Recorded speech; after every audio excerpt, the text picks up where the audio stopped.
Subclinical hyperthyroidism নিয়ে কিছু আলোচনা করব। এই ক্ষেত্রে দেখা যায় যে আমাদের আ TSH টা বেশ কমে যায় এবং T3 এবং T4 নরমাল থাকে। এটাকে আমরা সাবক্লিনিক্যাল হাইপারথাইরয়েডিজম বলি। তাহলে T4 এবং T3 সেটা নরমাল থাকবে কিন্তু TSH টা বেশ কমে যাবে। তো যাই হোক অনেক সময় আমাদের বিভিন্ন ইলনেস হয়, প্রেগন্যান্সি এগুলোর ক্ষেত্রে এরকম হতে পারে।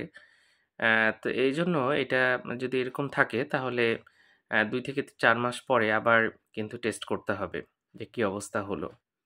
আর যদি সিম্পটম থাকে, দেখা যাচ্ছে অ্যাট্রিয়াল ফিব্রিলেশন বা এটা আমরা পালস দেখলে বুঝতে পারি, ওয়েট লস যদি হয়, এরকম যদি সমস্যা থাকে, তারপরে সোয়েটিং যদি থাকে, ডায়রিয়া থাকে, পালপিটেশন হয়, তাহলে কিন্তু চিকিৎসা করতে হবে এবং এটা আমরা কার্বিমাজল অথবা প্রোপাইল থায়োইউরাসিল বলে একটা ওষুধ আছে সেটা দিয়ে চিকিৎসা করি এবং এটা একজন হরমোন বিশেষজ্ঞের আন্ডারে চিকিৎসাটা হওয়া উচিত।